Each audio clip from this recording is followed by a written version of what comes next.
चलिए जानते हैं आम जनता का मन में ठीक क्या क्या चल रहा है, कौन सा मुद्दा इस बार सबसे इम्पोर्टेंट है। दादा क्या लगता है कि इस बार चुनाव में कौन सा मुद्दा सबसे इम्पोर्टेंट है? सबसे ज़्यादा बेरोजगारी मुद्दा है, सबसे ज़्यादा करप्शन मुद्दा है।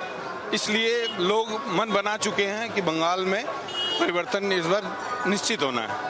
आपको क्या लगता है दादा, कौन सा मुद्दा इस बार सबसे ज्यादा इम्पोर्टेंट होगा? बेरोजगारी, पलायन, बलात्कार, तमाम मुद्दे हैं। सरकार एक तरह से विफल हो चुकी है, तो इस विफलता के ऊपर अब एक ही विकल्प है कि भाजपा को लाया जाए और भाजपा की सुशासन व्यवस्था को लागू किया जाए। दादा आपको क्या लगता है कि इस बार चुनाव जो होने जा रहा है उसमें आम जनता का कौन सा मुद्दा सबसे इम्पोर्टेंट है? एक ही मुद्दा है, इतना बेरोजगारी बढ़ी है, इतना तुष्टिकरण है, तुष्टिकरण खिलाफ ये आंदोलन, ये वोट है 26 का, ये तुष्टिकरण खिलाफ होगा। तुष्टिकरण के लिए ही आज बंगाल की दुर्दशा है। आज बॉर्डर अनुसूचित है, देखिए आज देश के नागरिक, आम बहनें अनुसूचित हैं, डॉक्टर अनुसूचित है, शिक्षक अनुसूचित है, हर जगह अनुसूचित भावना है। एकमात्र तुष्टिकरण है, इसको ही खत्म करना है। जनता ने मन बना लिया है। दीदी ने क्या कहा? दीदी ने ये कहा ना, ओपन कहा कि 12 बजाने में 5 मिनट लगेगा। ये क्या बोलना चाहती है? एक संप्रदाय को आप दोषी बनाती हैं। ये भाईचारा का प्रतीक है। पश्चिम बंगाल सदैव यहाँ पर सद्भावना रहा है, लेकिन सद्भावना को बिगाड़ना चाहती हैं। माननीय मुख्यमंत्री सद्भावना को बिगाड़ने के लिए ये भाषण दे रही हैं। एक जाति को, एक विशेष को आसामी बनानी, दोषी बना रही हैं। शब्दों के साथ मैं आग्रह करूंगा कि इस बार तुष्टिकरण की राजनीति नहीं चलेगी। जनता ने मन बना लिया है। दादा आपको क्या लगता है कि ये जो धर्म का राजनीति चल रहा है ये क्या मुद्दा है? दादा क्या लगता है कि ये जो धर्म का राजनीति चल रहा है ये भी एक मुद्दा होगा इस बार? हम लोग तो धर्म का राजनीति नहीं है, ऐसा कोई बात नहीं है। धर्म का राजनीति नहीं है, इस बार हवा ही चला है मोदी जी का, समझे ना। क्यों 15 साल में ऐसा क्या हुआ है कि परिवर्तन चाह रहे हैं आप लोग? परिवर्तन चाह रहे हैं। मोदी सरकार कोई काम नहीं किया, ये ममता बनर्जी कोई काम नहीं की। 15 साल में लोग को बुड़बक बनाई, और महिला पर अत्याचार, क्या बोलता है आपको, जितने टीचर थे सबका ये हो गया। बहुत तरह का कांड है इनका, इनसे कुछ होने वाला नहीं। इसलिए दादा क्या लगता है कि इस बार कौन सा मुद्दा सबसे भारी है? देखिए यहाँ पर मुद्दे ही मुद्दे हैं। तृणमूल के पांव के नीचे से जमीन निकल चुकी है। उनके पास हताशा छोड़कर, निराशा छोड़कर कुछ नहीं बचा है। बंगाल की जो जनता है इस सरकार से त्रस्त हुई है। जिस आशा विश्वास के साथ 2011 में टीएमसी को लाया गया था, उसने उसके सपनों पे पूरा तरह पानी फेंक दिया। जगह जगह बालू चोरी से सिंडिकेट का इतना बड़ा गिरोह है कि हर स्वास्थ्य से लेकर शिक्षा से कोई भी चीज़ इन्होंने छोड़ा नहीं जिसके अंदर करप्शन ना हो। शिक्षा से आपको शिक्षक घोटाला हो, बालू चोरी हो, राशन चोरी हो, हर जगह इनकी पूरी मिली भगत है। यहाँ की पब्लिक त्रस्त हो गई है। जिस जगह में आज कल कारखाने 60,000 70,000 कल कारखाने थे, आज वहाँ पूरी तरह से बंद है। लोग पलायन को मजबूर है, और वो पर्यायी श्रमिक के लिए जो मुद्दा उठाती है, आज लोग क्यों ना बाहर जाए। लोग को सबको अपने अच्छे बच्चों को अच्छा भविष्य देना है, अच्छी शिक्षा देना है, जिसका यहाँ पर कोई उपाय नहीं है। कोई एक प्लानिंग नहीं है कि किस तरह उनको सुविधाओं से मुहैया कराया जाए। केवल ये है कि अपना घर भरता बाहर में जाए जनता। और पूरा मन बना लिया बंगाल की जनता ने कि इस तृणमूल की सरकार को जड़ से उखाड़ फेंकना है। दादा क्या लगता है कि नौजवानों के लिए कौन सा मुद्दा इम्पोर्टेंट होगा? इधर नौजवानों के लिए कौन सा मुद्दा इम्पोर्टेंट? अरे बोलिए, इनको ये बोलेंगे। दादा क्या लगता है कौन सा मुद्दा इम्पोर्टेंट होगा? बोला क्या लगता है दादा कौन सा मुद्दा इम्पोर्टेंट होगा? बीजेपी बढ़िया है, यही पार्टी बढ़िया लग रहा है, सबको लग रहा है, नौजवान भी इसके साथ है। दादा क्या लगता है कि बेरोजगारी जो है वो क्या एक मुद्दा है? बेरोजगारी मुद्दा है, किसी के पास काम नहीं है, और क्या लूट रहे हैं, जितना लूटना था लूट लिया। इस बार चेंज है सरकार, चेंज लग एकदम 100% चेंज है। एकदम इस बार जो है वो चेंज का हवा देखने को मिल रहा है। दादा क्या लग रहा है कि पश्चिम बंगाल में कौन सा मुद्दा इस बार सबसे भारी है? भारी बीजेपी है, अभी भाजपा का है। अभी जो चल रहा है ना, अभी भाजपा छोड़ के कोई नहीं, अभी भाजपा चल रहा है, भाजपा। क्यों ऐसा क्या हुआ है 15 साल में कि अभी परिवर्तन का हवा चल रहा है? देखिए जो सरकार है उसका सारा काम वो अपना अपना बिगाड़ लिया है। उसका कोई भी दफ्तर बोलिए ना, शिक्षा दफ्तर बोलिए, कोई भी दफ्तर बोलिए, जो भी दफ्तर जाइए ना, घटला है, दुर्नीति है। शिक्षा दफ्तर सबसे बड़ा शिक्षा दफ्तर है, स्वास्थ्य दफ्तर है, ये सरकार नहीं संभाल पा रहा है। घोटाला जो है एक मुद्दा है। दादा क्या लगता है कि इस बार कौन सा मुद्दा इस बार सबसे इम्पोर्टेंट है? भैया बताएंगे। भ्रष्टाचार है, गुंडागर्दी है, जो आम पब्लिक अपने जीवन से नहीं है। कोई काम करिए उसमें गुंडा टैक्स देना होगा, जब जोर जबरदस्ती है, काम हम ही को देना होगा। भय मुक्त बंगाल बनाना है, लोग अपने निजी काम निजी अपने करे, यही बंगाल का है। भ्रष्टाचार मुक्त बंगाल हो, सबको समान अधिकार मिले। भ्रष्टाचार छोड़कर और कोई मुद्दा है इस बार? बताएगा हम। क्या लगता है? बहुत सारा मुद्दा है, तो आप लोग भी जानते हैं, पत्रकारिता करते हैं। यहाँ पे लोगों का पलायन चालू हो गया, बहुत ज़्यादा बेरोजगारी है, समझे ना। और दीदी तो बंगाल का सर्वनाश उसी दिन कर दी जिस दिन यहाँ से नैनो चला गया। सबको मालूम है बच्चा को कि नैनो को अगर यहाँ प्रोजेक्ट आता तो उसके पीछे व्यापारियों को पूरा लाइन लगा हुआ था, बंगाल का एक तस्वीर चेंज हो जाता। लेकिन दीदी जो है टाटा नैनो का विरोध करके सब कुछ सर्वनाश कर दी। इसलिए यहाँ पे भ्रष्टाचार से लेके कट मनी से लेके बहुत कुछ, मतलब बेरोजगारी तो इतना, यहाँ जो कंपनी था उल्टा बंद हो गया। आप लोगों को मालूम है उत्तरपाड़ा में एक कंपनी था जहाँ पे अम्बेसडर वगैरह बनता था। अब सब शहरों में बिजनेस खुलता है, जो पुराने वो आगे बढ़ता है, उसका प्रमोशन होता है, बाकी खुलता है। यहाँ वो भी अम्बेसडर का कारखाना बंद हो गया। मतलब यहाँ कुछ नहीं है, आपका पैसा उनके पॉकेट, उनका पैसा एक, मतलब एकदम गांव से भी बेकार हो गया है। महानगर का नाम नहीं, अभी महानरक हो गया है यहाँ का दीदी के चलते। यहाँ मतलब लोग पलायन कर रहे हैं। नया जनरेशन से पूछिएगा, यहाँ कोई काम धंधा है ही नहीं है, खाली क्लबबाजी है, ताश खेल रहे हैं, पैसा क्लब है, बेरोजगारी। बताइए 1500 रुपये आप रोजगार देंगे, 1500 रुपया देंगे? पहले रोजगार दीजिए, काम दीजिए, आपको 1500 देने का दरकार ही नहीं है। तो एकदम भ्रष्ट हो चुका है कहने, मतलब आगे और भी भविष्य अधिकार, अगर यहाँ सरकार चेंज नहीं होगा तो कुछ नहीं होने वाला है। आप दिल्ली वगैरह में जाइए, महिलाओं का बस में भाड़ा नहीं लगता है। हॉस्पिटल में जाइए, आपको 1 रुपया नहीं लगेगा। यहाँ मेडिकल हॉस्पिटल में जाइएगा, 2 रुपया का स्लिप दिन भर लाइन लगाना होगा, आपको 2 पत्ता फ्री देगा, बाकी आपको 5000 का दवा बाहर का लिख देगा। बाकी शहरों में जाइए, आप दिल्ली जाइए, किसी हॉस्पिटल में जाइएगा, आपको 1 रुपया नहीं लगेगा। आपको खाली अगर जेंट्स है तो हॉस्पिटल में अपने पेशेंट को भाड़ा देखने जाना होगा, बाकी नहीं लगा। आप लोग पता करिए, प्रैक्टिकली बोल रहे हैं हम लोग जाते आते इसलिए मालूम है। सबसे बुरा अवस्था कलकत्ता का चल रहा है, जितना महानगर है सबसे बुरा अवस्था कलकत्ता का है। यहाँ सरकार के चलते, दीदी के चलते है, कोई मोनोपोली नहीं है, सब कुछ सर्वनाश होने वाला है यहाँ का। अगर एकदम दादा क्या लगता है कि इस बार कौन सा मुद्दा सबसे इम्पोर्टेंट है? देखिए, भारतीय जनता पार्टी पश्चिम बंगाल के अंदर में सबसे बड़ा मुद्दा ये है, पश्चिम बंगाल के अंदर में हिंदुत्व को अपना अस्तित्व बचाना मुश्किल हो गया है पश्चिम बंगाल के अंदर में। अब ममता बनर्जी जो पश्चिम बंगाल की जनता जेटा भेबे 34 বছর শাসনকে শেষ করার পরে এটা পশ্চিমবাংলার মানুষ ভেবেছিল আমি ভালো ভদ্র মহিলা মমতা ব্যানার্জিকে আমরা নিয়ে আসছি। 2011 সালে যেটা সিপিএমকে শেষ করে মমতা ব্যানার্জিকে আনা হলো, সেটা পশ্চিমবাংলার মানুষের পক্ষে দুর্ভাগ্য মুখ্যমন্ত্রী পাওয়া গেল। 2011 साल में जो ममता बनर्जी को ले आया गया था वो दुर्भाग्य है। आपको क्या लगता है दादा, कौन सा इशू सबसे इम्पोर्टेंट है? सबसे मेन इशू यहाँ पर घुसपैठ है। बांग्लादेशी लोग आकर के बंगाल को, संस्कृति को नष्ट कर रहा है। ये आगे इसका कीमत चुकाना पड़ेगा, और इसमें दीदी का मेन हाथ है। ये बांग्लादेशी से जो भी आता है उसका वोटर कार्ड बन जाता है, आधार कार्ड बन जाता है। दीदी भ्रष्टाचारी को बचाने में आगे आ जाती है, रेप करने वाला के बारे में आगे आ जाती है। और जो अर्जीकर में घटना हुआ उसके लिए दीदी 25-30 का फौज खड़ा कर दिया सुप्रीम कोर्ट में, वहाँ करोड़ों रुपया खर्चा किया। वही खर्चा अगर बंगाल के जनता में करती तो सबका विकास होता। दीदी सबको धमकी दे रही है कि 4 तारीख के बाद हम देख लेंगे। गुंडागर्दी करके कहीं भी शासन चलाया नहीं जा सकता है। दीदी बंगाल का राजा है, उसको सबको देखना चाहिए, उनका पक्ष में हो चाहे विपक्ष में हो, सबको साथ में लेके ही उनको चलना है।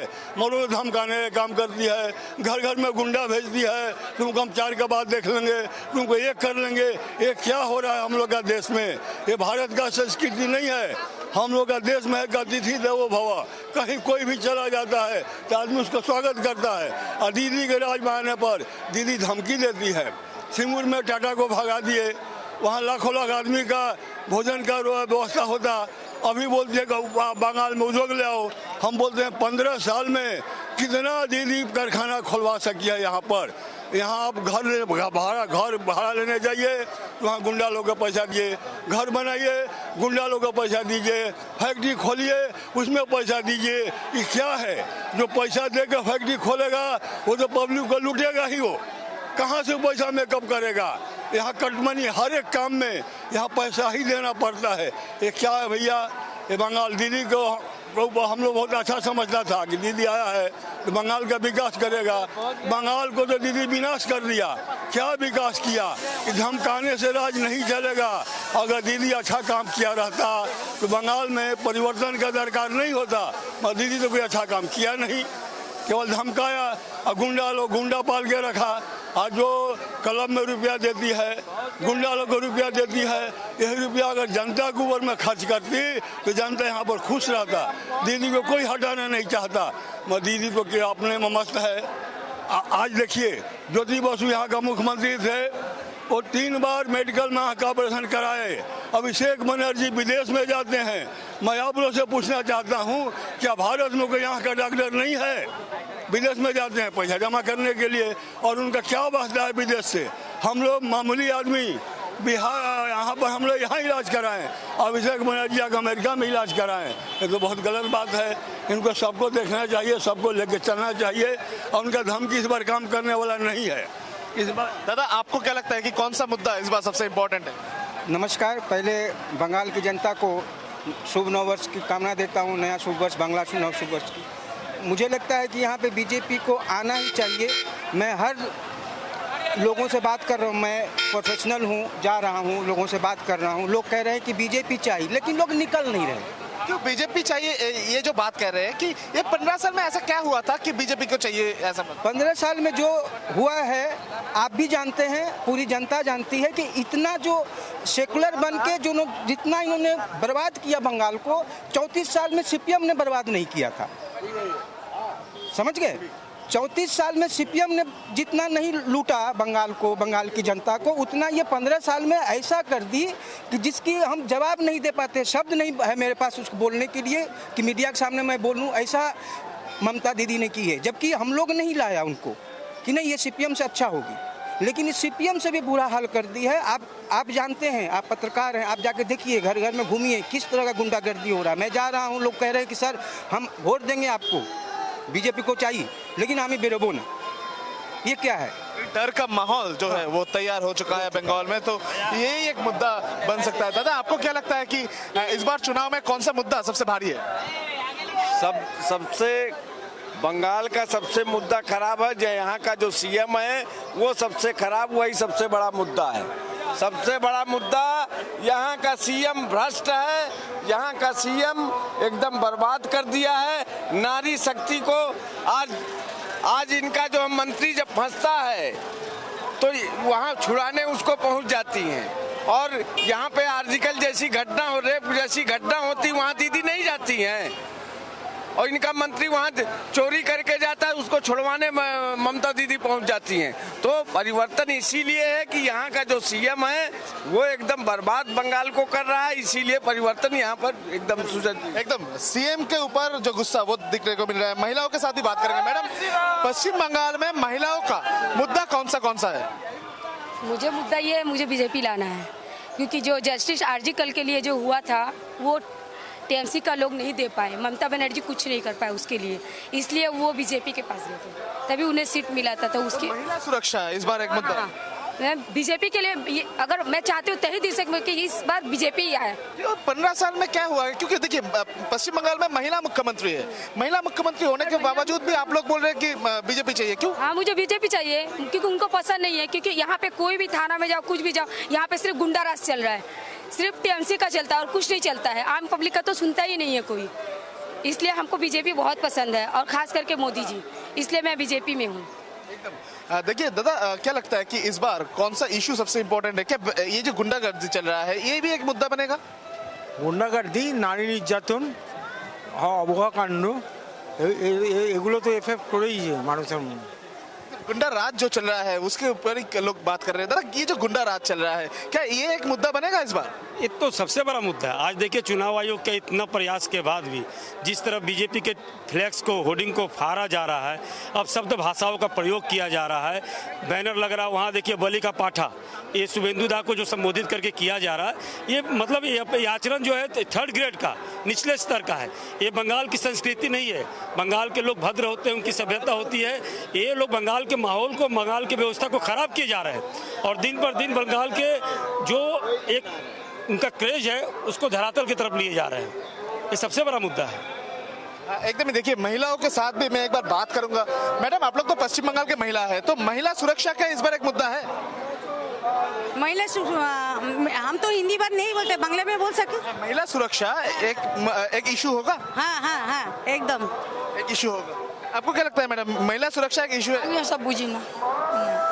एकदम देखिए, महिला सुरक्षा एक मुद्दा बनने वाला है। दादा, आपको क्या लगता है कि कौन सा इशू इस बार सबसे भारी है?